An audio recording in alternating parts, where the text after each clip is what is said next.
அனைத்து உயிரோடைய தமிழ் ILC தமிழ் உயிரோடை தமிழில் அன்பர்களே, இலக்கின் சிந்தனை வாராந்த இலக்கு இணைய இதழில் பிரசுரிக்கப்படும் ஆசிரியர் தலையங்கம் அதனுடைய விளக்கத்தை உயிரோடை தமிழ் உறவுகளுக்கு எடுத்து வரும் நிகழ்ச்சியாக இலக்கின் சிந்தனை ஒவ்வொரு சனி இடம்பெறுகின்றது. இந்த நிகழ்ச்சியில் எங்களோடு தமிழ் அறிஞர் மூத்தாய்வாளர் ஃபெட்மார் மாஸ்டர் அவர்களும் பொறியியல் ஆய்வாளர் அரசு அவர்களும் இணைந்து விளக்கத்தை தரும் நிகழ்ச்சியாக இந்த நிகழ்ச்சி இடம்பெறுகிறது. இங்கே கலையத்தில் இருவரும் இணைந்திருக்கின்றார்கள். வணக்கம் மாஸ்டர்களே. வணக்கம் தனாஞானி. வணக்கம் அரசு. வணக்கம் அரசவர்களே. வணக்கம் தனாஞானி. வணக்கம் மாஸ்டர். இன்றைய ஆசிரியர் தலையங்கம் ஈழத்தமிழர்கள் தந்திரோபாய நடுநிலைமை மூலம் தங்கள் இறமையை காக்க வேண்டிய காலம். இதுதான் இன்றைய தலைப்பு. கூறுங்கள் மாஸ்டர். இன்றைய சமகால அரசியலில் தந்திரோபாய நடுநிலைமை என்பது அரசியலை முன்னெடுக்கின்ற செல் நெறியாக இருக்கின்றது. இதனை ஈழத்தமிழர்கள் விளங்கிக் கொள்கின்றார்களா இல்லையா என்கின்ற அந்த கேள்விக்கான ஒரு தூண்டுதலாகத்தான் இந்த ஆசிரியர் அமைக்கப்படுகின்றது. இந்த தந்திரோபாய நடுநிலைமை என்பது ஒருவருக்கும் வெறுப்பு விருப்பு இருக்கிறது, ஒருவருக்கும் அனுபவம் சார்ந்த சார்பு நிலை இருக்கிறது. இது எல்லா மனிதனுடைய வாழ்க்கையிலையும் சரி, குடும்பங்களுடைய நிலையில இருந்தாலும் சரி, அல்லது நிறுவனங்கள், அமைப்புகள், அரசாங்கம் எல்லாத்திலும் இது மனித வரலாற்றினுடைய ஒரு பரிணாமம். இந்த சார்பு தன்மை என்பது அதெல்லாம் வள்ளுவர் சார்புணர்ந்து சார்புகள் சொல்வார். எப்பொழுதுமே நாங்கள் விதமான சார்பில் இருக்கின்றோம் என்பதை உணர்ந்து அந்த சார்பு தன்மையிலிருந்து நாங்கள் வெளியே வருகின்ற பொழுது அந்த நிலையில இருக்கிற அந்த பிரச்சனைகள் இல்லாத போன்ற கருத்தை கொண்டிருவார். அந்த வகையில தான் நீங்கள் பாத்தீங்களா இருந்தா கடந்த வாரம் பிரான்சினுடைய அரசு தலைவர் மெக்ரோன் பிரித்தானியாவுடைய அரசர் 3வது சார்ல்ஸினால் உத்தியோகபூர்வமாக அரச விருந்தினராக அழைக்கப்பட்டார். அழைக்கப்பட்ட மட்டுமில்ல, சார்ல்ஸ் அரசர் அவர்கள் ஒரு முக்கியமான செய்தியை சொன்னார். பிரான்சுக்கும் பிரித்தானியாவுக்கும் இடையில் எல்லைகளற்ற உறவுன்னு சொல்லி, அதாவது பிரித்தானியாவுக்கு ஏதாவது நிகழுமாக இருந்தால் அது பிரான்சுக்கு நிகழ்ந்ததாக கருதப்படும், பிரான்சுக்கு ஏதாவது நிகழ்மாக இருந்தால் அது பிரித்தானியாவுக்கு நிகழ்ந்ததாக கருதப்படும் என்ற அந்த அடிப்படையில அந்த கருத்தினை சொன்னார். என்றால் பிரித்தானியா கடந்த வாரத்தில் கூட ஈரான் பிரித்தானியாவுடைய மிகப்பெரிய போர்நிலை பகைமையாக இருக்கின்ற கருத்து வெளியிடப்பட்டது. பிரித்தானியாவுடைய 20க்கும் மேற்பட்ட இளம் முக்கிய பிரமுகர்களை ஈரான் கடத்த பார்த்து என்கின்ற குற்றச்சாட்டு முன்வைக்கப்பட்டது. அதே நேரத்தில் வடகொரியா, ஈரான், ரஷ்யா, சீனா சார்ந்த ஒரு கட்டமைப்பு பிரித்தானியாவுடைய இறைமைக்கான சவாலாக இருக்கின்ற கருத்து பல நிலைகளிலே ஆழப்படுத்தப்படுகின்றது. இவ்விதமான சூழலில் பிரித்தானியாவுடைய பாதுகாப்பு மிக முக்கியமாகிறது. அதே பிரித்தானியா பிரித்தானிய தீவில் இருக்கின்ற காரணத்தினால் ஐரோப்பாவினுடைய பாதுகாப்பு மிக முக்கியமானதாகின்றது. ஆனால் பிரித்தானியா பிரெக்சிட்டில் இருந்து வெளிவந்ததன் மூலமாக ஐரோப்பிய ஒன்றியத்தினுடைய சட்டங்கள் ஒழுங்குகளில் இருந்து தன்னை தனிமைப்படுத்திக் கொண்டுள்ளது. இந்த சூழலில்தான் இந்த வேண்டுகோள் விடுக்கப்பட்டது. இந்த வேண்டுகோள் விடுக்கப்பட்ட பொழுது மெக்ரோன் இதற்கான பதிலை அளிக்கின்ற பொழுது மிக தெளிவாக கூறினார். பிரான்ஸ் இந்த சிறிய படகுகளில் வந்திறங்கும் ஆயிரக்கணக்கான அகதிகளுடைய பிரச்சனையாக இருந்தாலும் கூட இவர்கள் உள்ளே ஒருவர் எடுத்தல், வெளியே ஒருவர் அனுப்புதல் என்ற பின்னணியிலே பிரித்தானியா வருபவர்கள் அரைவாசி பேர் உள்வாங்க, பிரான்ஸ் அரைவாசி பேர் உள்வாங்கி இந்த பிரச்சனையை சமநிலைப்படுத்த வேண்டும் என்ற கோரிக்கை கூட பிரித்தானிய பிரதமர் ஸ்டாமர் அவர்கள் கூட முன்வைத்தார்கள். இதுக்கெல்லாம் பதிலாக அவர் கூறியது என்னவென்று சொன்னால், பிரான்ஸ் விரும்பினாலும் கூட நாங்கள் ஐரோப்பிய ஒன்றியத்தில் இருக்கின்றோம், ஆகவே ஐரோப்பிய நாடுகள் அதனை ஏற்றுக்கொண்டால்தான் நாங்கள் தான் சட்டபூர்வமாக செய்ய முடியும். ஒரு ஒரு அவசர நிலையில் திடீரென உதவுகின்ற செயற்பாடாக இங்கு வருகின்ற ஒரு படகை தடுத்து நிறுத்தலாம், அது வேற விடயம். அது ஒரு அவசர நிலையில எமர்ஜென்சி சிச்சுவேஷன்ல செய்யப்படுகின்ற வேலை. ஆனால் அதை ஒரு கொள்கை ரீதியாக ஒரு செயற்பாட்டு நிலையில கொண்டு வருவதாக இருந்தால் அதுக்கு ஒரு முறைமை இருக்கிறது, அதற்கு ஒரு வளமை இருக்கின்றது.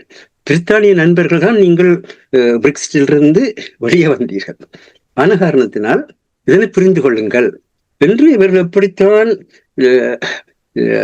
நடந்த வரவேற்புகளும் அளிக்கப்பட்ட மரியாதைகளையும் எல்லாத்தையும் பார்த்தீர்களா இருந்தால் மிக மிக உச்ச நிலையில் அவையெல்லாம் அமைந்தன. அப்படி இருந்தும் கூட பிரான்சினுடைய உறுதி நிலையில் இருக்கின்றது. எது நடைமுறையில் உண்மையாக இருக்கின்றதோ அதனை பேசுவதுதான் அரசியல்.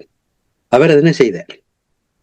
அதே நேரத்தில் இன்னொரு விஷயத்தையும் சொன்னார். அதாவது இன்றைய சமகாலத்துல உலகத்தினுடைய பாதுகாப்பான அமைதிக்கும் வளர்ச்சிக்கும் காசா பிரச்சனை உடனடியாக தீர்க்கப்பட வேண்டிய ஒன்றாக இருக்கின்றது. பிரித்தானியாவும் பிரான்சும் இணைந்து நாங்கள் இருதேச ஒரு நாடு என்ற கொள்கைக்கு கீழே பலஸ்தீனத்தை ஒரு தேசமாக அங்கீகரிப்பதுதான் இன்றைக்கு எங்களுக்கு இருக்கிற அனைத்துலக பிரச்சனைகளுக்கான ஒரு புதிய வாயிலை திறப்பதற்கான ஒன்றாக இருக்கும் என்பதை வெளிப்படுத்தினார். அதுவும் நடைமுறையாத்தமான உண்மை.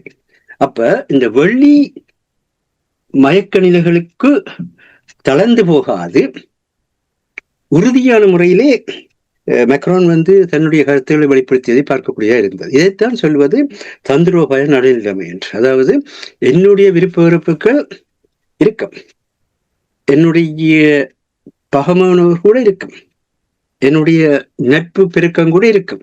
அவற்றை அரசியலில் காட்டாது சமகாலத்தினுடைய தேவை என்ன என்பதை உணர்ந்து சமகாலத்தினுடைய தேவைக்கேற்ற மாதிரியான தொடர்பாடல்களையும் உரையாடல்களையும் நடத்துவதன் மூலமாகத்தான் சமகாலத்தினுடைய பிரச்சனையிலிருந்து அதற்கான தீர்வை பெற முடியும்.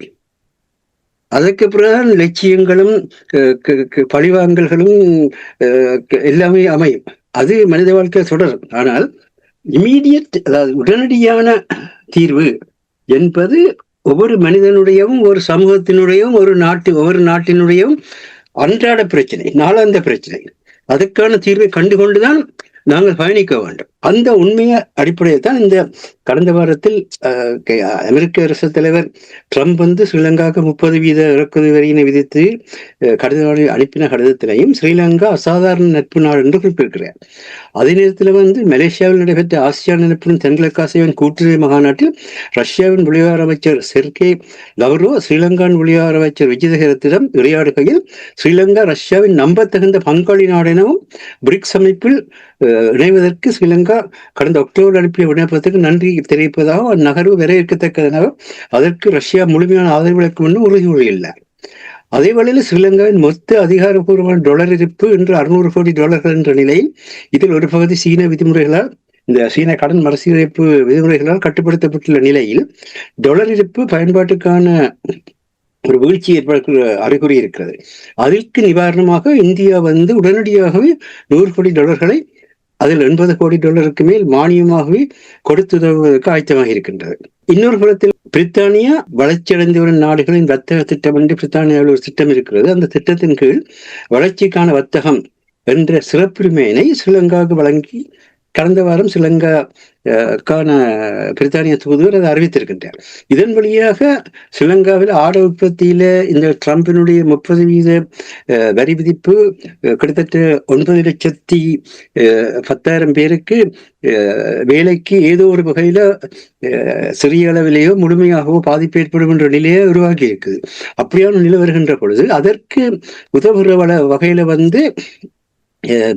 பிரித்தானியா ஸ்ரீலங்காவுக்கு கை கொடுத்து இந்த ஆடை உற்பத்தி உட்பட ஸ்ரீலங்காவோட உற்பத்திகளுக்கு தேவையான உள்ளீடுகளை சுதந்திரமாக பெறுவதற்கும் பிரித்தானியாவும் சுதந்திரமாக பெற்றுக்கொள்வதற்கும் உற்பத்தியை வரி விலக்குடன் பிரித்தானியாவில் சந்தைப்படுத்துவதற்கான வசதிகளை இந்த வளர்ச்சியடைந்து வரும் நாடுகளுக்கான வர்த்தகம் என்ற இந்த திட்டம் ஏற்படுத்தி கொடுக்கிறது. அந்த திட்டத்துக்குள் ஸ்ரீலங்காவை இணைத்திருக்கிறார். அதாவது பிரித்தானியாவும் ஸ்ரீலங்கா அரசாங்கத்துக்கான மிகப்பெரிய தன்னுடைய உதவியை அளித்திருப்பதை பார்க்க. இது சீனா இலங்கை ஸ்ரீலங்காவினுடைய நாடாளுமன்ற உறுப்பினர்களை சீனாவுக்கு அழைத்து அவர்களுக்கு விதமாக ஒரு சிறந்த நாடாளுமன்ற உறுப்பினராக திகழ்வதற்கான பயிற்சிகளை எல்லாம் கொடுத்து அந்த ஒரு நாடு ஒரு அரசாங்கம் என்கிற பாணியிலே போய்கொண்டிருக்கின்ற சீனாவுடைய ஆட்சியை போலவே இலங்கையிலும் இவர்கள் எதிர்பார்க்கின்ற அந்த சிங்கள நாடு பௌத்த ஆகம வழியான சட்டம் என்றதை ஒழுங்குபடுத்துவதற்கான உதவிகளை செய்கின்றார். இப்படியாக உலகத்தில் இருக்கிற நாடுகள் எல்லாமே ஸ்ரீலங்காவுடன் அவைகள் ஒன்றுக்கொண்டு முரண்பட்ட நாடுகள், ஒன்றுக்கொண்டு பொருளாதார ரீதியிலும் சரி, அரசியல் ரீதியிலும் சரி எதிர்வினைகளை செய்கின்ற நாடுகள். அப்படி இருந்தும் கூட இவைகள் ஒருங்கிணைந்து ஸ்ரீலங்காவுக்கான உதவி செய்கின்றது என்றால், ஸ்ரீலங்காவுடைய அரசாங்கங்கள், சிங்கள அரசாங்கங்கள் அன்றிலிருந்து இன்று வரை இந்த தந்திரோபாய நடுநிலைமையை கையாளுகிறார்கள். அவர்கள் எந்த ஒரு நாட்டுடன் போய் பக்கசார்படைந்து நீதான் ராசான்னு சொல்லி கூசாவாக மாறுறதும் இல்லை. அவர்களுடைய காலை கழுவி நாங்கள் காலை கழுவுறோம், ஆனபடியினால நீங்கள் எங்களுக்கு பன்னீர் தெளியுங்கள் என்று கேட்டதும் இல்லை. ஆனால் ஈழத்தமிழ் அரசியல்வாதிகள் என்ன செய்கின்றார்கள், எப்படி இருக்கின்றார்கள் என்பதை நாங்கள் மூலம் சொல்ல வேண்டிய அவசியம் இல்லை. இதனைத்தான் இந்த முறை மிக தெளிவாக சுட்டிக்காட்டுகின்றோம். 1948 முதல் இன்றைக்கு மட்டும் 77 ஆண்டுகள் சிங்கள ஆட்சியாளர்கள் எவராக இருந்தாலும் அவர்களால் தந்திரோபாய நடுநிலைமையை தங்களுடைய அரசியலினுடைய செல்நெறியாக கொண்டு செல்கின்ற பழக்கம் வழக்கமாக இருக்கின்றது. ஆனால் எங்களை பொறுத்த மட்டில் ஒரு நாடே சரணம். நம்பியாரும் ஜேசுதாசனும் சேர்ந்து 60கள பின்னணியில 70கள சுரக்கத்துல சாமியோ சரணம், சாமியோ என்று ஐயப்ப நடப்பயணத்தை தொடக்கினதுக்கு பிறகு அதுவரை எங்களோட சமூக வரலாற்றில் இல்லாத ஐயப்ப வழிபாடும் எல்லாரும் நடப்பயணம் போற மாறினதும் எங்களுக்கு தெரியும். அங்க இந்த ஐயப்ப சாமியோ சரணம் என்ற மாதிரி தான் வைணவம் சரணாதி கோட்பாடுன்னு நீ கடவுள்கிட்ட சரணடைஞ்சிட்டா எல்லாம் கடவுளை செய்வார். இங்க மற்ற பக்கத்துல சிவனே என்று பேசாம இரு, நீயும் கடவுள்கிட்ட போய் சரணடைஞ்சிட்ட பேசாம இரு. இந்த மரபில கிறிஸ்தவத்தை ஏற்றுக்கொண்ட தமிழர்களும் கூட எல்லாமே கடவுள் செய்வார். அப்படியே கடவுளுக்கு மேல பழிய போட்டுட்டு தாங்கள் நினைத்த எல்லாம் செய்கின்ற ஒரு சமுதாயமாக பயணித்துக் கொண்டிருப்பது எங்களுடைய பண்பாட்டின் வழக்கமாக இருக்கின்றது. இந்த நிலையில்தான் எத்தனையோ பேர் தெளிவாக சொல்லிவிட்டார்கள், கடவுள் என்பது ஒரு மிகப்பெரிய ஒரு சக்தி. அது ஆங்கிலத்தில் அழகாக சொல்வார், அதாவது nobody knows who is God but everybody knows who God is. அதாவது யாருக்குமே கடவுள் என்னன்னு தெரியாது. இப்படி கடவுள் இருக்கிறது, அப்படி கடவுள் இருக்கிறார், நீ இதை செய்து கடவுள்னா கதைசெல்லாம் பேக்காட்டுறது வர்த்தகம்ன்றது எல்லாருக்கும் தெரியும். ஆனால் அனுபவ ரீதியாக நாங்கள் நிச்சயமற்ற தன்மையை கடக்கின்ற ஒவ்வொரு நேரத்திலேயும் அது தனி மனித வாழ்விலும் சரி, பொது மனித வாழ்விலும் சரி, அனுபவ ரீதியாக நிச்சயமற்ற நிலையை நாங்கள் சந்திக்கின்ற நேரத்திலே எல்லாம் எங்களுக்கு அப்பாற்பட்ட ஒரு மிகப்பெரிய ஒரு ஆற்றல் ஒன்று கூடாக நாங்கள் பயணித்துக் கொண்டிருக்கின்றோம் என்ற உண்மை உணரப்படும். அதுதான் தமிழும் கூறியது. அப்படியான ஒரு நேரத்தில் நான் செயல்படுவதன் மூலமாகத்தான் அந்த மிகப்பெரிய ஆற்றலை எனக்கு சாதகமாக பயன்படுத்தலாம். எனக்கான திட்டத்தை நான் வகுக்க வேண்டும். அந்த திட்டம் நான் வாழ்கின்ற மண்ணையும் மக்களையும் பாதுகாக்க வேண்டும். அவ்விதமாக மக்களையும் மண்ணையும் உலகையும் பாதுகாக்கின்ற அந்த செயற்பாட்டுக்குள்ளாக நான் போகின்ற பொழுது அதற்கான ஆற்றலாக அந்த எல்லாவற்றையுமே கடந்து முள்ளுமிருந்து இயக்கிக் கொண்டிருக்கிற கடவுள் அல்லது எங்கேயுமே இறைந்திருக்கின்ற ஆற்றலாக இருக்கிற இறைவன் அந்த நேரத்தில் எனக்கு தோன்றா துணையாக தெய்வமாக செயற்படுகின்றதான் தமிழருடைய பண்பாட்டு ஆன்மீக தளமாக கூட இருக்கின்றது. அப்படி நான் செயற்பட வேண்டும். தெய்வத்தால் ஆகாத முயற்சி தம்மை வருத்த கூலி தரும் என்று வள்ளுவர் மிக சொல்றார். இவ்வளவு தெளிவுகள் எல்லாம் சொல்லப்பட்ட பிறகும் இன்றும் நாங்கள் ஒரு பங்காண்மைகளையோ கூட்டாண்மைகளையோ உருவாக்குகின்ற வழிகளில் செயற்படாமல் தனி மனிதனை முதன்மைப்படுத்துகின்ற ஒரு போக்கு, அது தெற்காசியா முழுவதிலுமே இந்த ஹீரோயிசம் வர்ஷிப்னு சொல்லப்படுற அந்த தன்மை அரசியலுடைய ஒரு செல்நெறியாக இந்த எங்களுடைய மத நம்பிக்கைகளின் பின்னணியிலே கட்டமைக்கப்பட்டு விட்டது. அதே போல கூட்டாண்மை என்பது உலகத்தில் இருக்கின்ற அத்தனை மக்களுடன் செய்யப்பட வேண்டிய ஒன்று. பங்காண்மை என்பது உலகத்தில் இருக்கிற எல்லோரும் இணைக்கப்பட வேண்டியது. அதாவது ஜாது மூரே ஜாவன் கேளீர்னு சொல்லி தமிழ் கூறியது. இவைகளெல்லாம் விட்டு எங்களுடைய மக்கள் வாழ்கின்ற இந்த சூழ்நிலையில் செம்மணி போன்ற பல இன்றைக்கு சித்துப்பத்தியில தகன மேடை ஒன்று அமைக்க போன இடத்துல தகன மேடைக்காக நிலத்தை கண்டிய பொழுது அங்க அதுல இருந்து எலும்புக்கூடுகள் தான் வெளிக்கிடுகின்றன. குழந்தையில இருந்து கிழவர்கள் வரை கொண்டு விற்கப்பட்டிருக்கிற வரலாறு எல்லாம் இருக்குது. பெண்கள் கொடூரமான முறையில பாலியல் கொடுமைக்கு உட்படுத்தப்பட்ட சான்றுகளை அந்த வழக்கில் சம்பந்தப்பட்டவர்களை வெளிப்படுத்தி இருக்கிறார். இவ்விதமான ஒரு சூழலில் இவற்றை கூட அனைத்துலக மக்களும் அனைத்துலக ஊடகங்களும் இவற்றை மக்கள் மயப்படுத்தினால் தான் இதற்கான தீர்வு வறுமையை தவிர எந்த ஒரு அரசாங்கத்தை நாடியோ அல்லது எந்த ஒரு அமைப்பை நாடியோ நாங்கள் இந்த தீர்வுகளை பெற்றுக்கொள்ள முடியாது. அப்படி நீங்கள் எல்லா நாடுகளுக்கும் எல்லா மக்களுக்குமான ஒரு நிலையில் நீங்கள் அதற்கான முறைமைகளை கட்டமைத்து செயற்படுவதற்கு பேர் அந்த தந்திரோபாய நடுநிலைமை என்பது. அதனை செய்வதற்கான ஒரு தூண்டலை ஏற்படுத்துவதற்காகத்தான் இந்த ஆசிரியர் தலையங்கம் எழுதப்பட்டது. பிரித்தானியாவுடைய பிரதமர் கியர் ஸ்டார்மர் மற்றும் பிரான்சினுடைய அதிபர் இமானுவேல் மேக்ரான் இருவரும் அவருடைய சந்திப்பு தொடர்பாக கூறும் பொழுது, அகதி தஞ்சம் கூறுவர்கள் தொடர்பான விடயங்களை கூறும் பொழுது இதில் ஒரே ஒரு விடயத்தை கூறலாம். அதாவது பிரான்சில் வருபவர்கள் எல்லோருமே பிரித்தானியாவுக்கு வர வேண்டும் நிற்கின்றார்கள். அதுதான் பெரிய ஒரு பிரச்சனை. ஆனால் அங்கே அவர் தந்திரோபாயத்தை பயன்படுத்தியிருக்கிறார் அப்படி என்றால் பிரெக்சிட், பிரித்தானியா ஐரோப்பிய ஒன்றியத்தில் வெளிவந்ததை அவர் அங்கே அதை சரியாக பயன்படுத்தி இருக்கிறார் என்பது நீங்கள் கூறுவதை புரிந்து கொள்கிறேன். நன்றி மாஸ்டர். அரசர்களே, மாஸ்டருடைய இந்த தந்திரோபாய என்று கூறும் பொழுது ஈழத்தமிழர்களை பொறுத்தமட்டில் தங்களுடைய இறமையை காப்பதற்கு என்ன விதமான தந்திரோபாயங்கள் இருக்கிறது? இதைத்தான் நாங்கள் பல தடவைகள் பேசிக்கொண்டு வருகிறோம். என்னென்னு சொன்னால், நாங்கள் அடிக்கடி இதை பேசுகிறோம் அல்லது அடிக்கடி குற்றம் சுமத்துகிறோம் என்று இல்லை. நாங்கள் எங்களிடம் ஒரு தந்திரோபாயமோ மூலோபாயமோ எதுவும் இல்லாத நிலையை தான் நாங்கள் வெறுமனவே நிற்கின்றோம். இந்த உலகத்திலேயே எத்தனையோ சந்தர்ப்பங்கள் கிடைத்தும் எத்தனையோ வாய்ப்புகள் கிடைத்தும் அதனை நழுவ விடுவதற்குரிய காரணம் எங்களிடம் இந்த தந்திரோபாயங்களோ மூலோபாயங்களோ இல்லை என்றதைத்தான் நாங்கள் பேசிக்கொண்டிருக்கிறோமே தவிர யாரையும் குற்றம் சுமத்துவதற்காக இல்லை. உதாரணமாக நீங்கள் பாருங்கள், இந்த வரி விதிப்பு. இலங்கை மீது 30% வரியை கொண்டு வந்திருக்கிறார்கள். இலங்கை மீது கொண்டு வந்த வரி இப்போது வியட்நாம், மலேசியா மற்றது இந்தியாவுக்கு சாதகமாக இருக்கும் என்றும் இலங்கை தான் மிகப்பெரிய ஒரு பின்னடைவை சந்திக்கும் என்று கூறப்படுகிறது. ஆனால் அந்த சந்தர்ப்பத்துல உங்களுக்கு தெரியும், முதலில் இலங்கை அரசாங்கம் ஒரு குழுவை அனுப்பியிருந்தது அமெரிக்காவுக்கு பேசுவதற்கு. இப்போது உள்ளக தகவல்கள் அடிப்படையில் அங்கு பேசும்போது அமெரிக்கா கேட்டது இலங்கையை சீனாவுடனான வர்த்தக உறவுகளை மட்டுப்படுத்துமாக இருந்தால் தாங்கள் இந்த வரியை குறைப்பதாக கூறியிருக்கிறார்கள். ஆனால் இலங்கை மறத்துவிட்டு வந்துவிட்டது. அப்ப இதுதான் இப்ப பார்த்தீங்க என்று சொன்னால், இலங்கையை பொறுத்தவரையில் அது ஒரு அவர்கள் என்ன கூறுகிறார்கள் என்று சொன்னால், நாங்கள் இறமையுள்ள நாடு, எங்களுக்கு ஒரு இண்டிபெண்டன்ட் பாலிசி இருக்கின்றது, நாங்கள் எல்லா நாடுகளுடனும் எவ்வாறு எங்கள் உறவுகளை வரையறுக்க வேண்டும் என்பதை நாங்கள் வரையறுப்போமே தவிர அமெரிக்கா வரையறுக்க தேவையில்லை என்றதான் அவர்கள் கூறிவிட்டார்கள். உண்மையும் அதுதான். என்னென்று சொன்னால், இப்போ அமெரிக்காவை நம்பி சீனாவை விட்டால் அமெரிக்கா எந்த நேரம் கையை விடும் என்று தெரியாது. உங்களுக்கு தெரியும், பாகிஸ்தான் F-16 அமெரிக்கா சொல்லிவிட்டதை இந்தியாவுக்கு எதிராக பயன்படுத்தக்கூடாது. பாகிஸ்தான் பிரதான எதிரியே இந்தியாவா, இந்தியாவுக்கோட சண்டைக்குத்தான் F-16 வாங்கினது. பிறகு அதை இப்ப இந்தியாவுக்கு எதிராக பயன்படுத்தக்கூடாது என்றால் அவ்வளோத்தையும் குப்பை கடைக்குத்தான் போடுவோம். அப்ப இதே ஒரு நிலைமை மேற்குலகத்துடன் ஏற்படும் என்பது இலங்கைக்கு நன்கு தெரியும்.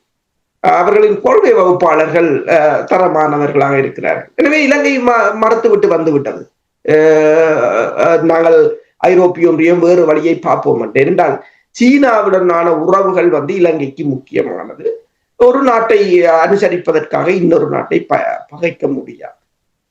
இந்த பாலிசி தமிழ் மக்களை விடுங்கள், இந்த தமிழ் அரசியல்வாதிகள் அமைப்புகளிடம் இருக்கிறதா என்றதான் ஒரு அதை மாஸ்டர் இப்ப தெளிவாக கூறினார்.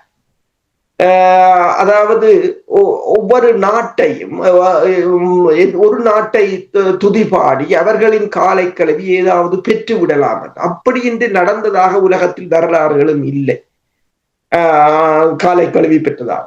ஆனால் இன்னும் அவர்கள் இதனை நம்புவது போல் நடிக்கிறார்கள். என்னென்றால் தங்கள சபைகளுக்காக தங்கள் அமைப்புகளை தக்க வைப்பதற்கும் தாங்களும் ஏதோ செய்கிறோம் என்பதை காட்டுவதற்கும் இந்த வெளிநாட்டு ராஜதந்திரிகள் இப்ப இந்தியாவிலிருந்து வாரவர்களுடன் புகைப்படம் எடுத்து போட்டு விட்டால் தாங்கள் ஏதோ வீர பிரபந்தம் செய்வது போலவும் தாங்கள் ஏதோ ராஜதந்திரிகள் போலவும் தங்களை வெளிக்காட்டிக் கொள்வதற்காக செய்கிறார்கள் என்பது தவிர இதற்கு அப்பால் இதற்கு ஒன்றும் எங்களால் கூற முடியாது. சந்திக்கு சந்தி ஒவ்வொரு அமைப்பை தொடங்கி வைத்துக் கொண்டு, சந்திக்கு சந்தி ஒரு கட்சிகளை வைத்துக் கொண்டு, அரவாஜி பேர் இந்தியாவின் பாதுகாப்பு அமைச்சர்கள், அரவாஜி பேர் இந்தியாவின் வெளிவார அமைச்சர்கள், கொஞ்சம் பேர் கனடாவின் பாதுகாப்பு அமைச்சர்கள், கனடாவுக்கு வெளிவார அமைச்சர்கள், கொஞ்சம் பேர் பிரித்தானியாவின் பாதுகாப்பு அமைச்சர்கள், வெளிநாட்டு அமைச்சர்கள். ஆனால் தமிழர்களுக்கு யாரும் இல்லை. அதான் அந்த பிரச்சனை. இத்தனை பேரும் தமிழர்களாகத்தான் இருக்கிறார்கள். இத்தனை பேரும் இப்ப கடந்த வாரம் கூட நாங்கள் பேசியிருந்தோம், அமெரிக்காவின் அரசு தலைவர் ஆலோசனை குழுவில் கூட தமிழர்கள் இருக்கிறார்கள். சிங்கப்பூர்ல தமிழர் என்றார்கள். நாங்கள் அப்ப நான் முன்னரே ஒரு ஆசிரியர் தலையங்கம் போட்டிருந்தோம், என்ன பயன் என்று சொல்லி. நாங்கள் எங்கும் இருக்கலாம், நாசாவிலும் இருக்கலாம், அணு ஆயுத கட்டுப்பாட்டு துறையிலும் இருக்கலாம், ஐநாவிலும் இருக்கலாம், கூவிலும் இருக்கலாம், அமெரிக்காவின் வைஸ் பிரசிடண்டாயும் இருக்கலாம். அதெல்லாம் என்ன பயன்? இப்ப ரிஷி சுனாக் இந்தியர் தான், இங்கே பிரதமராக இருந்தார். இந்தியாவுக்கு என்ன பயன்? அவர் பிரித்தானியராகத்தான் இருந்தார். இங்கு இருப்ப கனடியர்கள் கனேடியர்களாகத்தான் இருப்பார்கள் தவிர அப்பப்ப ஏதாவது பிச்சை வேணும் என்றால் போடுவார்கள். உண்மையில் என்ன வேண்டும் என்று சொன்னால், அந்த மக்களுக்கு இறமை இருக்கின்றன. நான் இதைத்தான் கூறினேன், இலங்கை கூறியதுதான் எங்களுக்கும் பொருந்தும். ஈழத்தமிழ் மக்களுக்கு ஒரு இறமை இருக்கின்றது. அதற்குள் நிற்போமாக இருந்தால் இந்த பிரச்சனைகள், இந்த கன்ஃபியூஷன்கள் இருக்காது. நாங்கள் அந்த நாட்டுக்காக வேலை செய்ய வேண்டும், இந்த நாட்டுக்காக வேலை செய்ய வேண்டும். இப்ப செம்மணி விவகாரத்தை எடுங்கள். செம்மணி விவகாரத்தை நாங்கள் அது உண்மையில் இப்போது கிடைக்கப்பட்ட ஒரு ஆதாரம். அதை என்ன செய்ய போறோம்? அடுத்தது திண்டியாச்சு, எடுத்தாச்சு, அடையாளம் காணலாம்,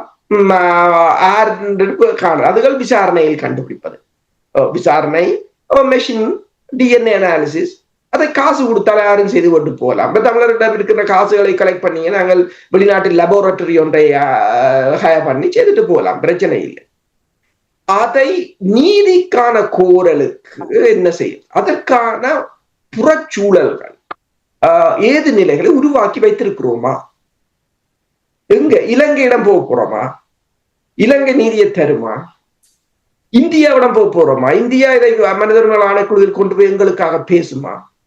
தமிழகம் இதை பேசுமா? தமிழகம் பேசும், இங்க பேசுவார்கள், அவ்வளவுதான். 15 வருஷமா பேசினார்கள், பேசுவார்கள், பேசிக்கொண்டிருப்பார்கள், அவ்வளவுதான். அதுக்கு அங்கால அவர்கள் நகர முடியாது. சரி, பிரித்தானியா இதனை கொண்டு போகுமா? இலங்கைக்கு எதிராக கனடா இல்லை. இதே இந்த அமைப்புகளோ இந்த அரசியல்வாதிகளோ உண்மையில் மனம் திறந்து கதைப்பார்களாக இருந்தால் இதை விளக்கட்டும், கொண்டு போவார்களா இல்லையா? அதைத்தான் நாங்கள் கேட்கிறோம். தொடர்ச்சியாக நான் கேட்பது அரசர்களே ஒன்றுதான், தமிழ் மக்களிடம் என்ன அதிகாரம் இருக்கிறது? அவர்கள் வந்து உங்களோடு பேசுவதற்கு, இப்ப உங்களுக்கு தெரியும், சுமந்திரன், சாணக்கியன் போன்றவர்கள் அமெரிக்காவோடு பேசுகிறார்கள். அது பேசுவதென்றால் அமெரிக்கா கேட்பதை இவர்கள் அதை வந்து இங்கே தமிழ் அரசியல் பரப்பில் கூறுவது. இனி கொஞ்சம் தமிழ் அரசியல்வாதிகள் இருக்கிறார்கள், இந்தியா சொல்லுவதை வந்து கூறுவது. இவற்றை தவிர தமிழ் மக்களிடம் ஒரு விடயங்கள் நடக்கும் பொழுது அவர்களிடம் போய் பேசி இந்த விடயங்கள் தொடர்பாக கருத்தை எடுத்து எவ்வாறு இது பார்க்கப்படும், நீங்கள் இதற்கு ஆதரவு வழங்குகிறீர்களா என்று அப்படி ஒரு அனுமதி எடுக்கின்ற எல்லாமே இருக்கிறதா தமிழர் தாயகத்தில்? ஒன்றுமில்லை, அதுதான் பிரச்சனை. அதற்காக சரி, பொருளாதார அபிவிருத்தி என்று சொன்னாலும் ஒரு முதலீடுகளை செய்வதற்கு அங்கு காணி அதிகாரம் இல்லை. அதனை படிப்படியாக பெறுவோம் என்றாலும் அதற்கு ஏகப்பட்ட இடைஞ்சல்கள். 13 வேண்டாம், 12 வேண்டாம், அது வேண்டாம், இது வேண்டாம் என்றால், ஆனால் வேண்டாம் என்றவர்கள் இன்னொன்றை கொண்டு வந்ததாகவும் இல்லை, அதுவும் இல்லை. தடி எடுத்தவன் எல்லாம் தண்டற்காரன் என்ற மாதிரி எல்லோரும் தான் இங்கு அரசியல்வாதிகளாகவும் இருக்கிறார்கள், ஆய்வாளர்களாகவும் இருக்கிறார்கள், எல்லோரும் தான் தலைவர்களாகவும் இருக்கிறார்கள். முன்னர் ஒரு காலத்துல விடுதலை தேசிய தலைவர் கூறியது போல இப்ப அமெரிக்காவில் இருந்த மாதிரி தான். இப்ப அமெரிக்காவின் நிலைமையும் அவ்வாறுதான். தேசிய தலைவர் கூறியிருந்தார், நான் இறந்த பிற்பாடு நீங்கள் இயக்கத்தை மொத்தமாகவும் சில்லறையாகவும் விற்கலாம் என்று இப்போது கூவி பேமெண்ட்ல போட்டு விற்கிற அளவுக்கு கொண்டு விட்டு கிடக்கு. அது மாபெரும் விருட்சம், அந்த மாபெரும் இயக்கத்தை. அதே போலதான் இப்ப அமெரிக்கா மொத்தமாகவும் சில்லறையாகவும் விற்கப்படுது. அங்க ட்ரம்ப் ஒரு பக்கம், இலோன் மஸ்க் ஒரு பக்கம், அப்படித்தான் நடைபெறுகிறது. இப்ப என்ன பிரச்சனை என்று சொன்னால், நீங்கள் கேட்டது போல இந்த அதிகாரத்தை நாங்கள் தக்க வைக்க ஒரு படிப்படியாவது அதை பெற்றிருக்க வேண்டும். இப்ப பொருளாதாரத்திற்கு பாருங்கள், காணி அதிகாரம் இல்லை, முதலீடுகளுக்கு எந்தவித பாதுகாப்பும் இல்லை, அதனால் எதுவும் செய்ய முடியாது. சரி, அரசியல் அதிகாரம் யாரும் தரப்போவதில்லை. திருப்ப கூறுகிறோம், யாரும் தரப்போவதில்லை. உங்கள் அதிகாரம் உங்களிடம் தான் இருக்கிற, உங்கள் மக்களை கட்டமைக்க. ஒரு அணியில் திரண்டார்கள், எப்போது பொது வேட்பாளர் என்ற போது ஒரு அணியில் திரண்டார்கள். ஏனென்றால் இனிமேல் பொதுவாக சிங்கள அரசுக்கும் எங்களுக்கும் என்ன தொடர்பு இருக்கின்றது? தேர்தலில் எங்க நாங்கள் தொடர்பை வைத்துக் கொள்கிறோம்? ஒரே ஒரு தேர்தல், அரச தலைவர் தேர்தல். அதில் சிங்களவர்களுக்காக வாக்களிக்கும். உள்ளூராட்சி தேர்தல் இல்லை, நாடாளுமன்ற தேர்தல் இல்லை. அதையும் கட் ஆஃப் பண்ணினால் சிங்களத்துக்கும் எங்களுக்கும் இடையிலான உறவுகள் இல்லாது போகும். நாங்கள் தனித்த இனமாக மாறுவோம் என்றால் அதற்கும் எவ்வளவு மோசடி செய்தார்கள் தமிழாக்கள் தான். சிங்கள தேசம் எதிர்த்ததை விட சிங்களவனுக்கு அது விளங்கவில்லை. அரவாசி சிங்களவர்களுக்கு அது விளங்கவில்லை. இவங்களை இந்த இடத்துக்குள்ள போறாங்க. ஆனால் அதை எடுத்து கொடுத்து அதை இல்லாது செய்து மூடி அடித்து உடைத்து வீழ்த்தியதில் தமிழர்கள் தான் முன்னணியில் நின்றார். எந்த எல்லா இனத்தையும் விட எல்லா இனத்திலும் இவ்வாறு இருந்தாலும் நாங்கள் இந்த இவ்வாறான உள்ளக மோதல்களால் பாதிக்கப்பட்ட உலகிலேயே அதி பாதிக்கப்பட்ட இனத்தில் நாங்கள் மிக மோசமான இனமாக இருக்கிறோம். இதையும் கடந்துதான் பயணிக்க வேண்டும்.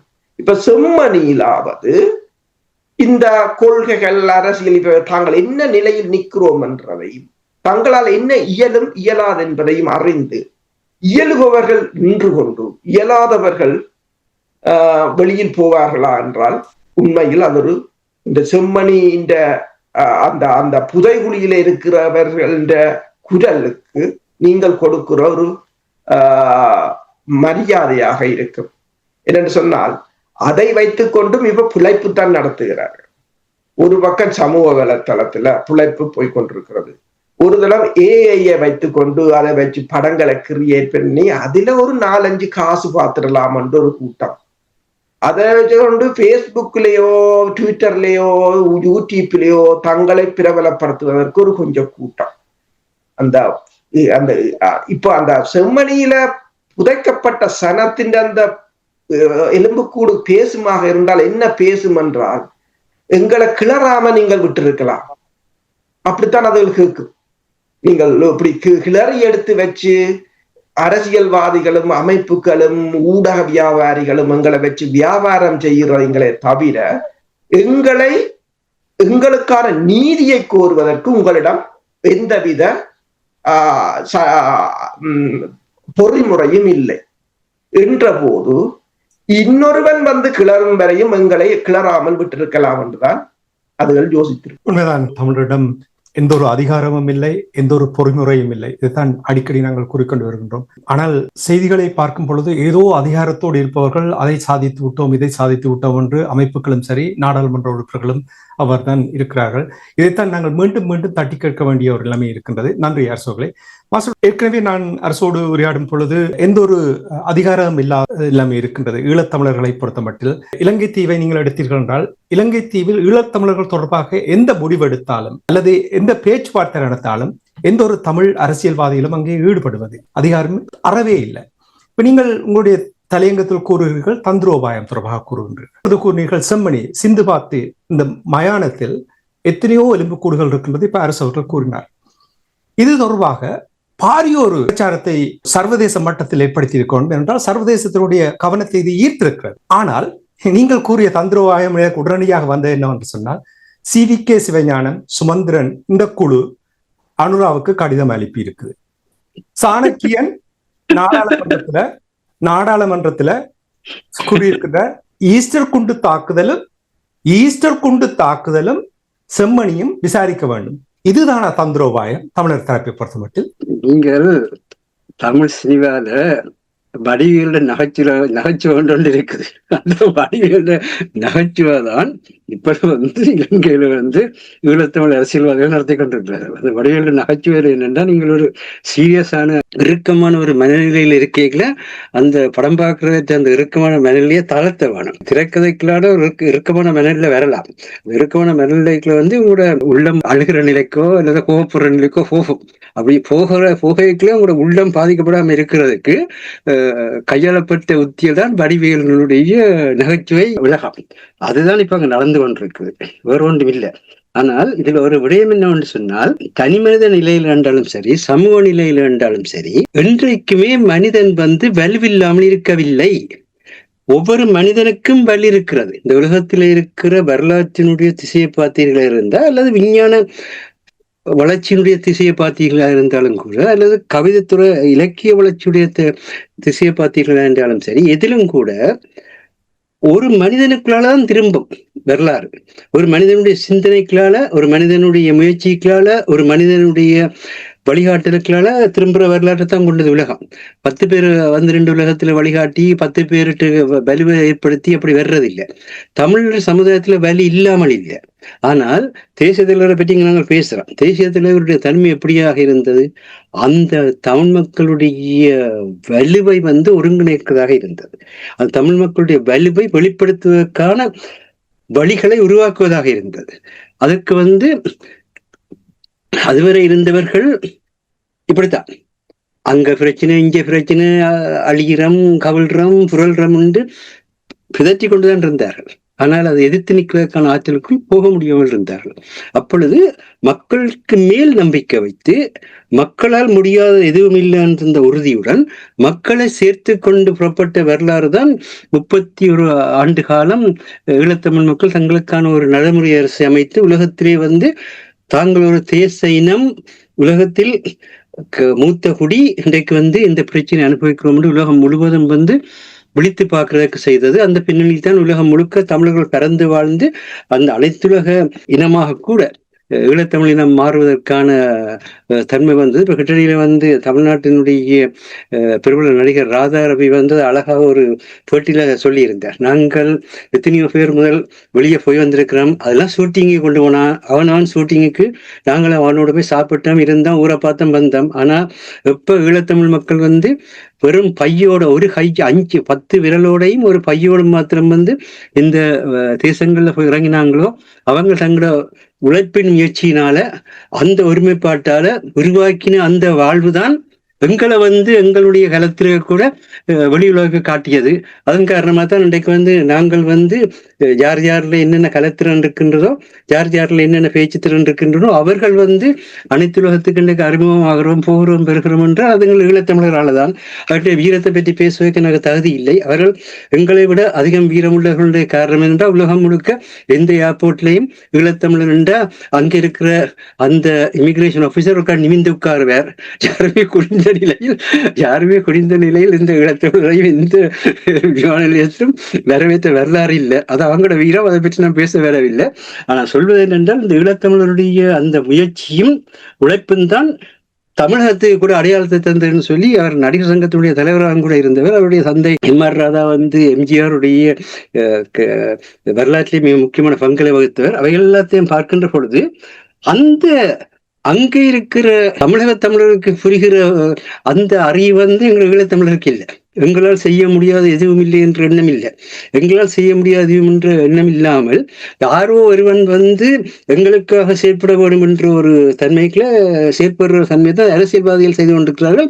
மக்கள் எழும்பி வந்தால் அவர்களுடைய சக்தி ஒன்றுகிறோம் என்பதற்காகத்தான் மக்கள் எழும்பாதவாறு மக்களை வந்து 100கணக்கான பல்குழுக்களாக பிரித்து வைத்திருக்கிறார்கள்.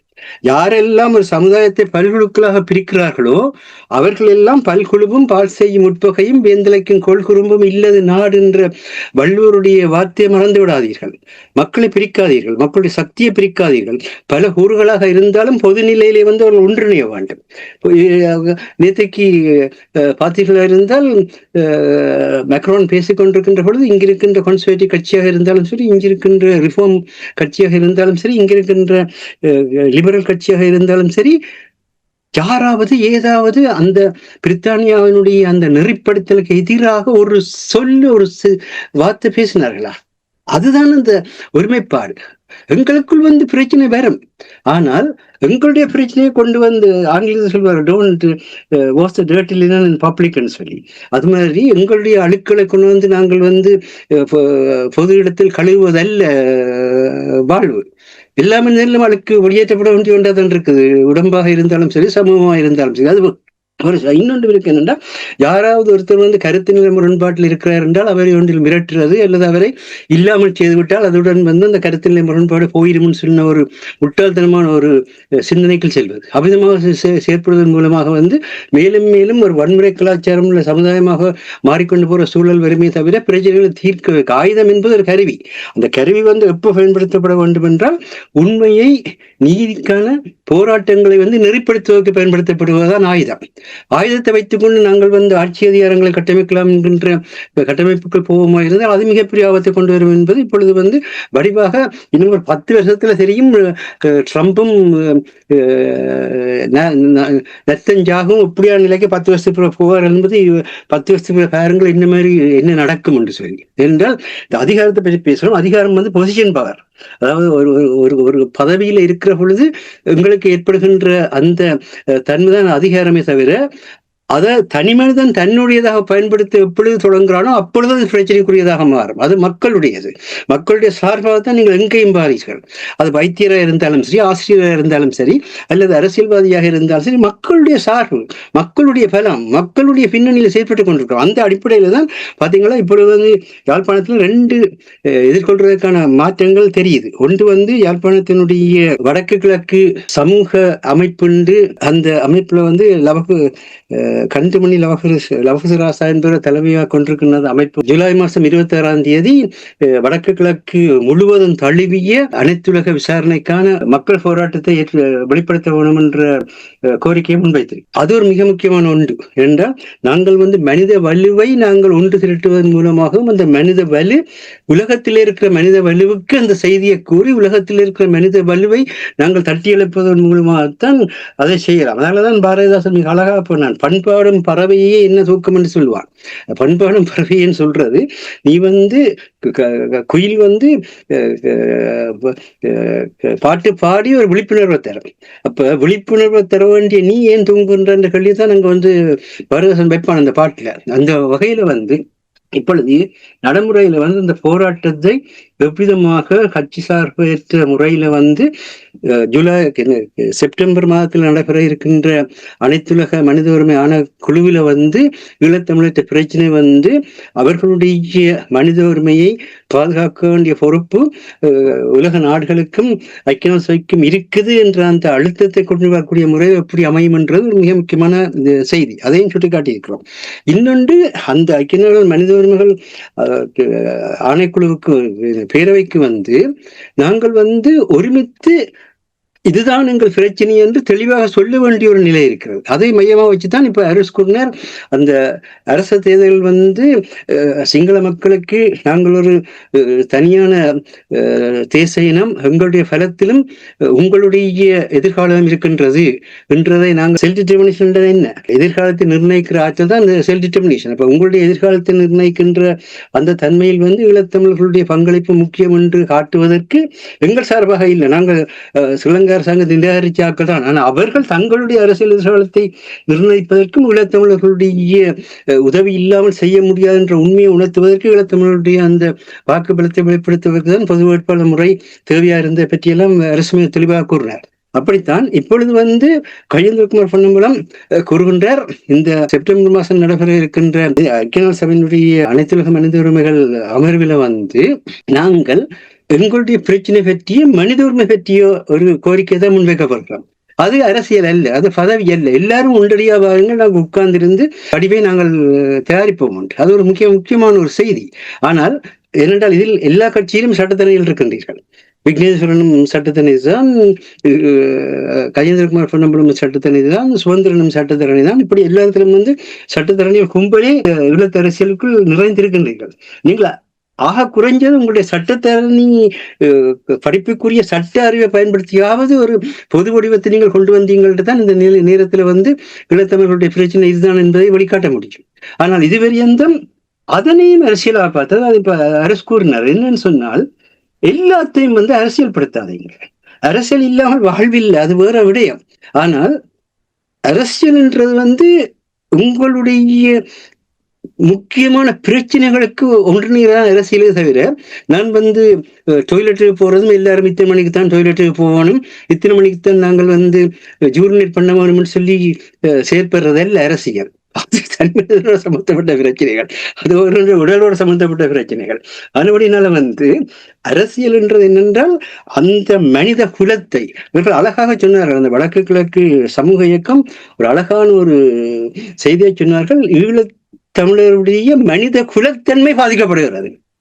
அவர் ஹியூமனிடேரியன் ப்ராப்ளம், அவர் ஹியூமனிசம் ப்ராப்ளம், காசால் இன்றைக்கு நடந்து கொண்டிருக்கிற அத்தனையும் வந்து 2009ஆம் ஆண்டிலே எங்களோட மண்ணில நிகழ்த்தப்பட்டதான் நாங்கள் திருப்பி 2வது முறையாக ஒப்புவரை கொண்டிருக்கு. அந்த அன்றைக்கு வந்து இந்த நாடுகள் எல்லாம் அங்க வந்து அதனை அனுமதித்து ராஜபக்ச அரசை வந்து உலகத்தினுடைய அரசாக தொடர்ந்து ஏற்றுக்கொண்டதனுடைய விளைவுதான் இன்றைக்கு வந்து இந்த நிலையிலே இருக்கின்றது. அதே நேரத்தில் அதுக்கெல்லாம் துணையாக இருந்த நாங்கள் இந்த ஆசிரியர் தலைவர்கள் அதையும் கூறியிருக்கோம். இப்போ நாங்கள் எடுத்தோம்னு சொன்னால், இப்போ ஜேவிபி எடுப்பீர்கள் அந்த ஜேவிபியினுடைய பரிணாம வளர்ச்சி தான் தேசிய மக்கள் சக்தி, அது எல்லாருக்கும் தெரிந்த விடயம்.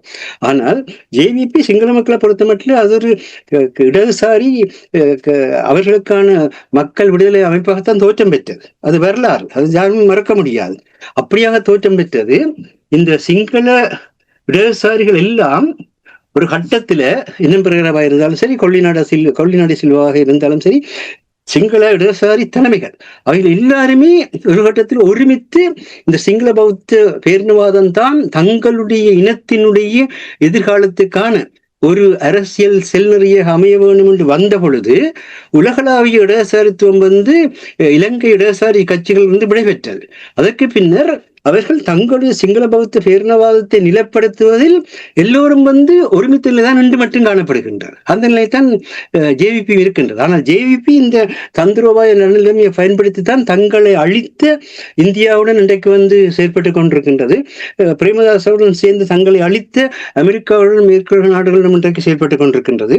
எங்களை நீங்கள் அழித்தீர்கள் என்று பழிவாங்குற உணர்ச்சியில் அவர்கள் செயற்படவில்லை. ஆனால் அவர்களுக்கு அதனால் தான் தங்களுக்கு அழிப்பு ஏற்பட்டு அவர்களுக்கு தெரிந்தாலும் கூட தங்களுடைய அரசியல் இலக்கை முன்னெடுப்பதற்கு இந்த தந்திரோபாய நடுநிலைமையை கையாண்டு கொண்டு போற காரணத்தினால்தான் அவர்கள் வந்து அந்த இலக்கு நோக்கி நகர்கின்றார். ஆனால் அவர்களுக்கு இருக்கிற பிரச்சனை அவர்களும் அந்த சிங்கள பௌத்த பேரினவாதம் தான் தங்களுக்கான அரசியல் எதிர்காலத்துக்கான செல்நெறின்றதில் எந்த மாற்றமும் இல்லை. அவர்கள் அதைத்தான் நம்புகிறார்கள். அவர்கள் அதிலிருந்து எப்பொழுது விடுதலை பெற்று வந்து அவர்கள் உண்மையான இடதுசாரித்துவத்தின் அடிப்படையிலே சாதி மத மொழி நிறபேதங்களை கடந்து ஒரு மனிதனுடைய வாழ்வை உறுதிப்படுத்துவதுதான் கார்ல் மார்க்சினுடைய தத்துவம் என்று அந்த தன்மைக்கு எப்போ அதை உணர்கிறார்களோ, அல்லது அந்த கிராமங்கள் மக்களுடைய வளர்ச்சியை உறுதிப்படுத்துவதுதான் மக்களுடைய மாசியதுங்கிற தத்துவம் என்று எப்போ உணர்கின்றார்களோ, அல்லது வந்து எந்த ஒரு சிறுதேச இனமாக இருந்தாலும் அந்த சிறுதேச இனம் தனக்கான தன்னாட்சி உரிமையுடன் வாழ்வதை உறுதிப்படுத்துவதுதான் இனிசம் என்றதை உணர்கிறார்களோ, அப்பொழுதுதான் அவர்களுடைய அரசியல் சித்தாந்தத்தின் அடிப்படையில் அவர்களால் செயற்பட முடியும். ஆனால் அவர்கள் இப்பொழுது இடதுசாரி அரசியல் சித்தாந்தத்தின் அடிப்படையில் செயற்படவில்லை. ஆனால் அந்த இடதுசாரி அரசியல் சித்தாந்தங்கள் ஒரு தலைமத்துவத்தை உருவாக்குவதற்கு, ஒரு முகாமத்துவத்தை உருவாக்குவதற்கு என்னென்ன நுணுக்கமான வழிமுறைகளை காட்டிக் கொடுத்தாலும் அதை செய்கின்றார்கள். இன்று வந்து அவர்கள் சிங்கள சாதாரண மக்களுடைய எழுச்சிக்கான ஒவ்வொரு படியையும் அமைத்துக் கொண்டு செல்கின்றார்கள்.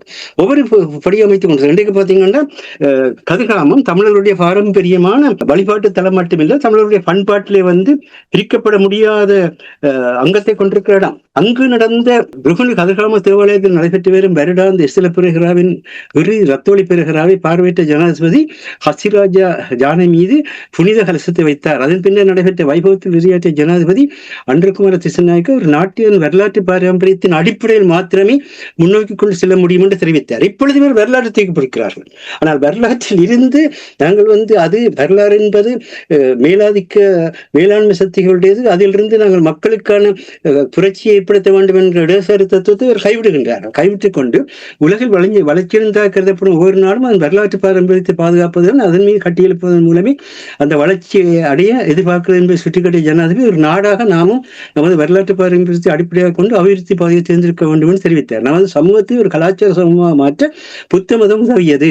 பௌதிக வளங்களை முழுமைப்படுத்த முயற்சிக்கும் சமூகத்தில் மறைந்து வரும் சமூக மதிப்புகள் மற்றும் பண்புகள் மீண்டும் முயற்சி பெற தந்தை மகன் உறவு, ஆசிரியமானவர் உறவு, இவைகள் எல்லாம் மாறுபடுகின்றன. இவ்வாறான மாற்றங்களில் இருந்து நாங்கள் விடுபடுவதற்கு கலாச்சார நிகழ்வு வாக்களிக்கிறேன்னு சொல்லிவிட்டு 2186 வருடங்களாக இந்த ருகுண கதிர்காம பெருகிறா சுமார் 100 தலைமுறைகளாக நடைபெற்று வருவதுடன் இந்த கலாச்சார நிகழ்வுக்கும் மக்களின் வாழ்வியலுக்கும் உள்ள தொடர்பு காரணமாகவே இந்த பிரகரை நடத்துவது சாத்தியமாக உள்ளது இங்கே சுட்டிக்காட்டினர் ஜனாதிபதி சொல்லி இருக்கிறது. அப்படி என்றால் நீங்கள் வந்து தொன்மங்களை வரலாறாக்குகின்ற தவறான நிலைக்கும் போகின்றீர்கள். நீங்கள் உலகத்தினுடைய பகுத்தறிவாதத்தினுடைய பின்னணியிலே வந்த மார்க்சிசத்தை பற்றி பேசுகின்றவர்கள், உலகனுடைய பகுத்தறிவாதத்தின் பின்னணியிலே வந்த லெனினிசத்தை பேசுகின்றவர்கள், உலகத்தினுடைய பகுத்தறிவாதத்தின் அடிப்படையிலே வந்த மார்க்சிச தத்துவங்களையோ அல்லது ஃபீடல் காஸ்ட்ரோட தத்துவங்களையோ வாயளவிலே பேசுகின்ற நீங்கள் இன்று 2186 வருடங்களாக அது சிங்கள பகுதியாக இருந்த என்ற தொன்மத்தை நீங்கள் உலகுக்கு வெளிப்படுத்த முயற்சிக்கின்றீர்கள். இங்குதான் நீங்கள் சிங்கள பௌத்த பேரினவாதத்தினுடைய அடையாளமாக திகழ்கின்றதான் உங்களுக்கு நாங்கள் சுட்டி காட்டுகின்றோம். இந்த நிலை தமிழனுக்கு இல்லை. கதிரகம் ஆர்மனாவலர் அறிவிச்சுடர் கொடுத்தல் என்று எழுதிய ஒரு வரலாற்று குறிப்பிலே பாலசிங்கம் என்கின்ற மதுரையில் இருந்த மதுரை அரச குடும்பத்தினுடைய ஒரு தளபதி கதிர்காமத்துக்கு வந்த இடத்துல அங்கிருந்த சிங்கள அரசியை காதலித்ததன் காரணமாக பாலசிங்கத்துக்கு சீதனமாக கொடுக்கப்பட்டு அந்த நில உறுதி இன்றைக்கும் தமிழருடைய பேரில் தான் இருக்கின்றது. சிங்களுடைய பேரில் இல்லை நில உறுதி. ஆனால் தமிழர்களுடைய தொன்மங்களின் அடிப்படையில் இது வரலாற்றின் முற்பட்ட காலத்திலிருந்து தமிழருடைய முருக வழிபாட்டின் தொடர்புடைய முக்கிய தொன்மமாக இருக்கின்றது. கதிர்காமத்திலிருந்து தமிழ்நாட்டிலே அறுபடை வீடுகள் இருக்கிற மாதிரி இலங்கையிலே ஆற்றுப்படை வீடுகள் கட்டமைக்கப்பட்டதன் காரணமாக தான் ஆற்றோரமாக வளர்ந்து வந்த முருக வழிபாடு கதிர்காமத்திலிருந்து மட்டக்களப்பினுடைய ஊர்களுக்கூடாக செல்வச்சன்னதிக்கு செல்வச்சன்னதியினால் கொழும்புத்துறைக்கு கொழும்புத்துறையில் தான் அப்போது நல்லூர் இருந்தது. அந்த முருக வழிபாட்டு வளமை வளர்ச்சி பெற்றது. அப்ப தமிழர்களுடைய பண்பாட்டை தமிழர்களுடைய வரலாற்றை சிதைக்கின்ற ஒரு தன்மையை ஒரு பகுத்தறிவாதம் பேசுகின்ற ஒரு பகுத்தறிவாதிகள் என்று உங்களை வெளிப்படுத்த முயல்கின்ற நீங்கள் புத்த மதத்தினுடைய தொன்மத்தை மையமாக பேசுகின்ற பொழுது நீங்கள் யார் என்பதை காட்டுகின்றீர்கள். இதனால்தான் நாங்கள் உங்களுடைய மக்களுக்கு சொல்கின்றோம். ஆர்மனாவலரை மிக தெளிவாக 1879 மே மாதம் 22 வண்ணார்பனை சையப்பிராச வித்தியாசாலையில் பொன்னுமன் ராமநாதனை அரசியல் வேட்பாளராக அறிமுகம் செய்த பொழுது தமிழர் அல்லாதவர்கள் தமிழரை ஆள அனுமதிக்க மாட்டோம் என்றுதான் கூறினார். தமிழர் அல்லாதவர்கள் இந்த தமிழனுக்குத்தான் தமிழனை பற்றிய வரலாறு. அதே நேரத்தில் இன்னொரு விஷயத்தையும் சொன்னார். சைவ கோயில்களை தமிழ் கோயில்கள் என்று அழைக்காதீர்கள். சைவம் ஒரு மதம், தமிழ் ஒரு மொழி. தெளிவாக சொன்னார். சைவம் ஒரு மதம், தமிழ் ஒரு மொழி. ஆனபடியினால் நாங்கள் தமிழர் என்ற நிலையில் செயல்படுவோம் என்று அந்த இடத்துல சொன்னார். அரசியல்ல மதத்தை கொண்டுராதீர்கள், இந்துத்துவாவை பேசாதீர்கள், யாழ்ப்பாணத்தினுடைய வரலாற்றை சைவ பின்னணியில் மட்டும் பார்க்க முற்படாதீர்கள். சைமன் காசி செட்டியினுடைய அவர் பிரித்தானிய காலனித்துவ ஆட்சியிலே அவர் சட்டசபையில் இருந்த பொழுது முதல் தன்னாட்சியை பற்றி பேசினார். தமிழருக்கு தன்னாட்சி உரிமை இருக்குன்னு சொன்னார். திருகோணமலையுடைய தனித்துவத்தை பற்றி வெளிப்படுத்தினார். ஆனால் அவர் பரதகுலத்தை சேர்ந்தவர், அவர் ஒரு சைவர் அல்ல என்றதுக்காக சைவர் அல்லாத ஒரு இன்னொரு சாதியை சேர்ந்தவருடைய தலைமையை ஏற்றுக்கொள்ள மாட்டோம் என்று சொல்லித்தான் இவ்வளவு சிக்கலை உருவாக்கினீர்கள். ஆக இந்த வரலாற்றையெல்லாம் தெரிந்த நீங்கள் இனியாவது இந்த இடத்திலே இந்த ஜூலை 26 நடக்க இருக்கின்ற அந்த மக்கள் ஒருங்கிணைப்புக்கு, மொபிலைசேஷன் சொல்வார்கள், மக்களை ஒருங்கிணைக்கிற அந்த தன்மைக்கும், அதே மாதிரி கையேந்திரகுமார் பொன்னம்பலம் கட்சி தன்மையை கடந்து ஐக்கிய நாள் சபைக்கு ஒரு பொது நிலையான ஒரு சட்ட வரவை நாங்கள் தாக்கல் செய்ய வேண்டும் என்று சொல்ற சட்ட ரீதியான அந்த கோரிக்கைக்கும் தயவு செய்து செவி கொடுங்கள். இல்லாவிட்டால் இளையவர்களுக்கு பாதை விட்டு தயவு செய்து நீங்கள் எல்லோருமே உங்களுடைய பதவியில ராஜினாமா செய்துவிட்டு போகிறீர்கள். நான் சொல்கின்றேன், இப்போது இருக்கின்ற நாடாளுமன்ற உறுப்பினர் எல்லாரும் உங்களுடைய பதவிகளை நீங்கள் ராஜினாமா செய்துவிட்டு போவீர்களா இருந்தால் ஒரு வருஷத்துக்குள் மாற்றம் பெறும். மிகவும் தெளிவான ஒரு விளக்கத்தை தந்திருக்கிறீர்கள், அதற்காக உங்களுக்கு நன்றி. அரசோகளே, மாஸ் கிரேவ் என்று சொல்லும்போது உங்களுக்கு ஞாபகம் இருக்கும். ஒரு உதாரணத்துக்கு கூறினால் சேர்பியாவில் ஸ்லோபடான் மிலோசெவிச்சுக்கு என்ன நடந்தது என்று தெரியும். செம்மணியில் பாரிய மனித புதைகுழி, மாஸ் கிரேவ். இது தொடர்பாக கவனிப்பு போராட்டங்கள் நடைபெறவில்லை. வருகின்ற செய்திகளை பார்க்கும் பொழுது தமிழகத்தில் போராட்டங்கள் நடப்பதற்கான வாய்ப்புகள் அதிகமாக இருப்பதாக கூறப்படுகின்றது. அது வரவேற்கக்கூடிய ஒரு விடயமாக இருக்கிறது. அது நடக்கும் பொழுது அதை பார்க்கலாம். இனி சர்வதேச நாடுகளில் வாழுகின்ற தமிழர்கள் பாரிய ஒரு போராட்டத்தை நடத்த வேண்டும். ஆனால் இவை நடக்காத ஒரு நிலைமை இப்பொழுது காணுகின்றது. இப்ப மாஸ்டர் போல கூறினார், ஐக்கிய நாடுகள் சபையினுடைய அமர்வு செப்டம்பர் மாதத்தில். உங்களுக்கு தெரியும், வலிந்து காணாமலாக்கப்பட்டவர்களுடைய அந்த போராட்டம் தமிழ் மக்களுடைய இருப்பை தக்க வைத்துக் கொண்டிருந்தது. இப்பொழுது இந்த செம்மணி புதைகுழி மீண்டும் பெரிய ஒரு விழிப்புணர்வை சர்வதேசத்துக்கு ஏற்படுத்தி இருக்கின்றது. இது அங்கே பூத்தப்படும். இதை எவ்வாறு தந்திரோபாயமாக எவ்வாறு இதை பயன்படுத்தி தமிழ் மக்களுடைய பிரச்சனையை கையாளலாம் என்று நீங்கள் நம்புகிற சுருக்கமாக கூற வேண்டும். உண்மைதான், நீங்கள் கூறியது போல மிலோசெவிக்கின்ற படுகொலை. நீங்கள் பாத்தீங்கன்னு சொன்னால் பொஸ்னியாவில் 7000 முஸ்லீம் மக்கள் தான் கொல்லப்பட்டார்கள். அதற்குத்தான் அந்த நாடே சுதந்திரம் அடையக்கூடிய ஒரு நிலைக்கு வந்திருந்தது. இதில் கூடுதலாக பிளே பண்ணியது ஜியோ பாலிட்டிக்ஸ், பூகோள அரசியல். அப்ப பூகோள அரசியலை நாங்கள் எவ்வாறு நகர்த்த வேண்டும் என்று சொன்னால், நீங்கள் கூறியது போலதான் இந்த போராட்டங்கள் மிக முக்கியமானவை. போராட்டங்கள் மட்டுமல்லாது இந்த போராட்டத்தை எங்கு ஒருங்கமைக்கின்றோம் என்பது, அதாவது தங்களுக்கு பாதுகாப்பான இடங்களில் போய் போராடி விட்டு வீட்டுக்கு செல்வது அது ஒரு போராட்டம் அல்ல. நீங்கள் இதை வடிவாக கால்குலேட் பண்ணி எந்த தரப்புடன் பேச வேண்டும், எங்கு நாங்கள் போராட்டத்தை செய்ய வேண்டும், யாரை இதற்குள் இழுக்க வேண்டும் என்றதை நாங்கள் சிந்திப்போமாக இருந்தால், இப்போ நான் முன்னர் கூறியது போல இந்த இயந்திரங்களை வாங்குவதாக இருந்தாலும் சரி, தமிழர்களின் காசுகளை போட்டு வாங்குவதை விட ஒவ்வொரு நாடுகளையும் அதற்குள் இழுப்பதன் ஊடாக, அந்த நாடுகளின் உதவிகளுடன் இழுப்பதன் ஊடாக. அடுத்ததாக உலகம் பெரிது, நான் மீண்டும் மீண்டும் கூறுகிறேன். ஏனென்றால் திறக்காத கதவை தட்டுவதால் எந்த பிரயோசனமும் இல்லை. நீங்கள் தட்ட வேண்டிய கதவுகள் பல இருக்கின்றன. உங்கள் போராட்டத்தையும் அப்படி விரிவாக்குவீர்களாக இருந்தால் இதற்கான நீதி கிடைக்கும். இல்லை என்று சொன்னால் சாணக்கியன் மாதிரி இதற்குள் ஈஸ்டர் படுகொலையையும் இழுத்து அதையும் இழுத்து மல்லினப்படுத்தி என்னன்னா தாங்கள் ஒரு சேஃப் சைட்டான அங்கேயும் இல்லை இங்கேயும் இல்லை அதையும் ஒரு சொல்லி அவர்களையும் சிங்களவருக்கு நான் நல்லவன், தமிழனுக்கு நான் நல்லவன் என்று இருந்தால் அதுக்கு ஒன்று செய்ய முடியும். அது மட்டுமில்லை, அது செம்மணி புதைகுழியை வலுக்குறைப்பதாகத்தான் நான் அதை பார்த்தேன். நானும் அப்படித்தான் பார்த்தேன். ஏனென்றால் ஈஸ்டர் குண்டு தாக்குதல் அவர்கள் கையாளுவார்கள். தமிழ் மக்களுடைய இந்த செம்மணி மாஸ் கிரேவ் புதைகுழியை யார் கையாள போகிறார்கள்? அப்ப அங்கே அப்படி கூறும் பொழுது வலி குறைத்திருக்கிறதாக உடனடியாகவே ஆவேசத்தை ஏற்படுத்தியது. உண்மைதானே. இதில் என்ன நாங்கள் என்னத்தை பார்க்கிறோம் என்று சொன்னால், இவங்களுக்கெல்லாம் சாணக்கியம் இல்ல, அரசியல் தெரியாதுன்னு இல்ல, அவங்களுக்கு நல்லா அரசியல் தெரியுது, எவ்வாறு ஏமாத்துவது என்று. பாருங்கள், அந்த புதைகுழிக்குள் செம்மணி புதைகுழிக்குள் கொண்டு ஈஸ்டர் குண்டு தாக்குதலை சேர்க்க வேண்டும் என்றதை ஒரு எவ்வளவு கண்ணிங்க யோசித்திருக்கிறார்கள் என்றால், சிறந்த அரசியல்வாதிகள், ஆனால் தமிழர்களுக்கு எதிரான சிறந்த அரசியல்வாதிகளாக இருக்கிறார்கள். அதுதான் அவங்களோட சிறப்பு. அது அவங்களோட சிறப்பு, பிரச்சனை இல்லை. அவங்க என்னென்றால் சிங்களவர்கள் தொடர்ந்து செய்து கொண்டு வந்தார்கள் திசை திருப்புவது. அவர்களின் பிழைப்பும் அவர்களின் உழைப்பும் அவர்களின் பதவி மோகமும் அதற்காக அவர்கள் எதுவும் செய்வார்கள் என்றால் இதை கடந்து பயணிக்க நாங்கள் அவர்களை குற்றம் சொல்லிக் கொண்டிருக்க முடியாது என்றால் எதிரியிடம் நாங்கள் நமக்கான நலனை எதிர்பார்க்க முடியாது. அருள் சொல்வது மிக முக்கியம். அதாவது நாங்கள் இறமை உள்ள மக்கள் என்ற அடிப்படையில இது எங்களோட சொந்த மண், எங்களோட மண்ணில நாங்கள் வெட்டி புதைக்கப்பட்டிருக்கிறோம். இதுதான் வரலாறு. இன்னொரு உண்மையில ஸ்ரீலங்கா அரசாங்கம் தான் சிங்கள நாடு என்று பிரிவினையை கோரியது. தாங்கள் பிரிவினையை கோரவில்லை. இலங்கைத்தீவு முழுவதும் அவர்களும் அரசோடு இருந்தாலும் நாங்களும் இருக்கிறோம் என்ற பின்னணியில ஒற்றுமையை தான் வாழ்ந்து கொண்டிருந்தார். அவர்கள் தான் எங்களுக்கு அப்பே ரட்ட, அப்பே ஜாதிய, அப்பே ஆகமியன்னு சொல்லி பிரிவினையை கோருறது யார்? சிங்கள அரசியல்வாதிகள். ஆனால் தமிழ் அரசியல்வாதிகள் பிரிவினை உலகத்தில் பதியப்பட்டிருக்குது.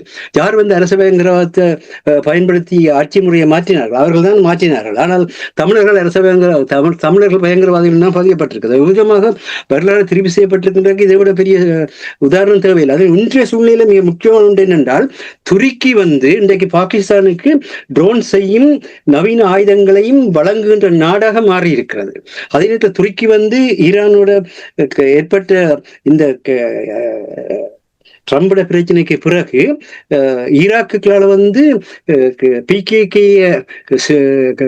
கிறிஸ்திய போராட்ட அமைப்பை ஆயுதங்களை ஒப்படைக்க வைத்து அந்த மொகாலய சக்கரவர்த்தி பின்னணியும் ஒட்டமன் சக்கரவர்த்தி பின்னணியும் என்கின்ற முஸ்லிம்களுடைய அந்த பேரரசு இணைப்பு ஒன்று ஏற்பட்டு கொண்டிருக்கிறார். திரும்ப அந்த பின்னணியில ஒரு முஸ்லிம்களுடைய பின்னணியில அது குறை கூற நாங்கள் சொல்லவில்லை. அது பரிணாம வளர்ச்சி. அதை யாருமே நாங்கள் அவர்களுடைய வளர்ச்சியை நாங்கள் சிறுமப்படுத்தி பேசவும் இல்லை. ஆனால் அவர்கள் தங்களுக்கான எப்படியாக ஒரு பிரித்தானிய பேரரசு உலகத்தில் தோற்றம் பெற்றதோ அதே மாதிரியாக இன்றைக்கு இஸ்லாமிய பேரரசு உருவாக்குவதற்கான தன்மையைத்தான் ட்ரம்ப் செய்து கொண்டிருக்கின்றார். அந்த பின்னணி வலுப்பெற நேரத்தில் இந்தியாவுக்கு ஈழத்தமிழர்களுடைய நிலை மிக முக்கியமாக இருக்கின்றது. தாயகத்தினுடைய இந்து மக்களுடைய நிலை மிக முக்கியமாக இருக்கின்றது. இந்த நேரத்திலே இந்தியாவை நாங்கள் வெறுக்க சொல்லவில்லை. இந்தியாவுடன் கூட உன்னுடைய பிரச்சனை இதை தெளிவாக புரிந்து கொள், நாங்கள் இல்லாமல் உன்னால் செயல்பட முடியாது என்ற உண்மையை சொல்லித்தான் சொல்றோம். பிரித்தானியாவுடன் பேச வேண்டிய தேவை இருக்கின்றது. இருக்கின்றது. இந்த நேரத்தில் ட்ரம்போடு கூட பேச வேண்டிய தேவை இருக்கின்றது. இந்த இந்தியா மேற்குலகம் பிரித்தானியா சார்ந்த கட்டமைப்புக்கு இன்றைக்கு ஈழத்தமிழர்களுக்கு தேவையான ஒரு நிலை வந்திருக்கிறது, சீனாவுக்கு தேவையான நிலை வந்திருக்கின்றது. இந்த சர்வதேச தன்மையை செம்மணி பிரச்சனையுடைய பின்னணியில நாங்கள் இணைக்கலாம், அதைத்தான் செய்ய வேண்டும் என்பதுதான் என்னுடைய கருத்து. சந்தர்ப்பங்களை பயன்படுத்தி, தந்திரோபாயங்களை பயன்படுத்தி தமிழ் மக்களுக்கு ஒரு விடுவை பெற்று கொடுப்பதற்காக இவர்கள் செயல்பட வேண்டும் என்று இந்த நேரத்தில் கூறிக்கொண்டு இன்றைய இலக்கின் சிந்தனை நிகழ்ச்சியில் இணைந்து கலந்து சிறப்பித்த தமிழறிஞர் மூத்த ஆய்வாளர் ஃபட்மார் மாஸ்டர் அவர்களுக்கும் பொறியியல் ஆய்வாளர் அரசு அவர்களுக்கும் நன்றியை கூறி தனாஞானி இந்த நிகழ்ச்சியை கொண்டு வருகின்றேன். நன்றி, வணக்கம் மாஸ்டர். நன்றி, வணக்கம் அரசு அவர்களே. எமது பார்வையாளர்களுக்கு வணக்கம். மக்களின் குரலாய் ஓங்கி ஒலிக்கும் இலக்குமின் இதழ் மற்றும் உயிரோடை தமிழ் வானொலி ஆகிய இவ்விரு ஊடகங்களும் உங்களைப் போன்ற எமது நேயர்கள் நண்பர்களின் ஆதரவிலேயே இயங்கி வருகின்றன. மிக குறைந்த வளங்களுடன் பல இடர்கள் மற்றும் தடைகளை தாண்டி பயணிக்கும் எமது ஊடகங்களின் பணிகள் மேலும் வளர உங்களால் முடிந்த நிதியுதவியை வழங்கி இன்னும் காத்திரமான செயற்பாடுகளை முன்னெடுக்க உதவுமாறு மிகவும் பணிவன்புடன் வேண்டி நிற்கின்றோம். உங்கள் பங்களிப்பு உங்களின் உரிமை குரலாய் ஓங்கி ஒலிக்கும். நன்றி.